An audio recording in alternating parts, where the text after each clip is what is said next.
Hello बच्चों, let's read out the question. Which one of the following characteristics is associated with adsorption? Option number 1, delta G and delta S are negative but delta H is positive. Option number 2, delta G is negative but delta H and S are positive. Option number 3, delta G, delta H and delta S all are negative. Option number 4, delta G and delta H are negative but delta S is positive. So here we have a that is आपको बताना है कि adsorption जो है वो कौन सी characteristic को associate करता है on the basis of Gibbs free energy. So here we will talk about the key concept. As we know, Gibbs free energy, that is denoted with delta G, is equal to delta H minus T delta S, where delta H stands for enthalpy, T is the temperature and delta S is the entropy. Delta का जो symbol होता है वो basically हमारा को change बताता है कि एंथैल्पी के अंदर चेंज हो रहा है, एंट्रोपी के अंदर चेंज हो रहा है, गिब्स फ्री एनर्जी के अंदर चेंज होना, वो हमारे को डेल्टा डिनोट करता है. सो यहाँ पे जो हम इक्वेशन यूज करेंगे delta G is equal to delta H minus T delta S, ये आपका इस क्वेश्चन का की कॉन्सेप्ट है. अब बात करते हैं हमारी कि किस तरीके से रिएक्शन जो होती है वो होती है. एज वी नो एड्सॉर्प्शन की बात हो रही है, तो एड्सॉर्प्शन में जो रिएक्शंस होती है वो स्पॉन्टेनियस प्रोसेस शो करता है, जिसकी वजह से हमारा डेल्टा जी जो हो जाता है वो नेगेटिव हो जाता है, क्योंकि एज वी नो कि Gibbs free energy spontaneous reaction में वो क्या देती है, नेगेटिव सिंबल शो करता है. और जब वो नेगेटिव हो जाता है जिसकी वजह से जो हमारी हीट है वो क्या होती है, रिलीज होती है. तो हीट हमारी एक्सोथर्मिक के केस में रिलीज होती है, तो हमारा डेल्टा एच भी क्या हो जाता है, यहाँ पे नेगेटिव हो जाता है. So let's write the answer, that is an adsorption is a spontaneous process that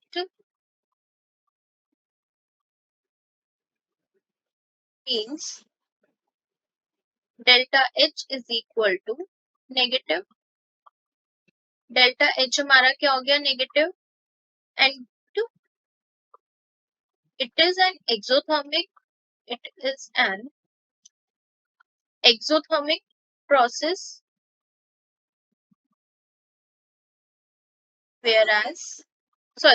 process, therefore energy is released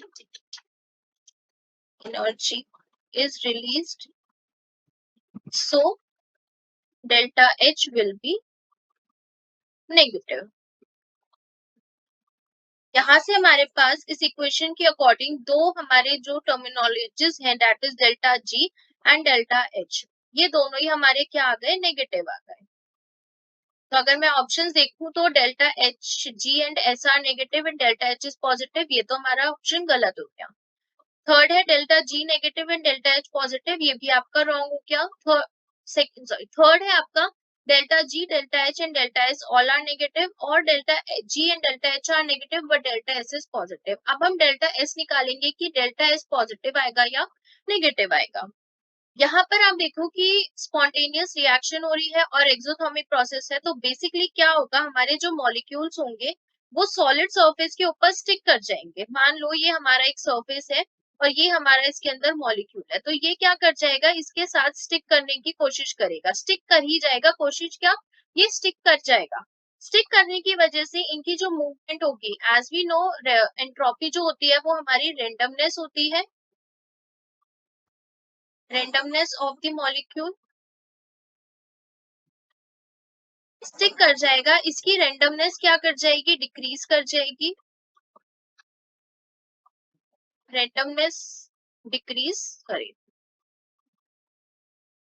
क्या कर जाएगी, डिक्रीज कर जाएगी. अब जब रेंडमनेस डिक्रीज कर जाएगी तो हमारा यहाँ से डेल्टा एस क्या आ जाएगा, नेगेटिव आ जाएगा, क्योंकि अभी मैंने बताया कि एंट्रोपी जो होती है वो रेंडमनेस होती है मॉलिक्यूल्स की.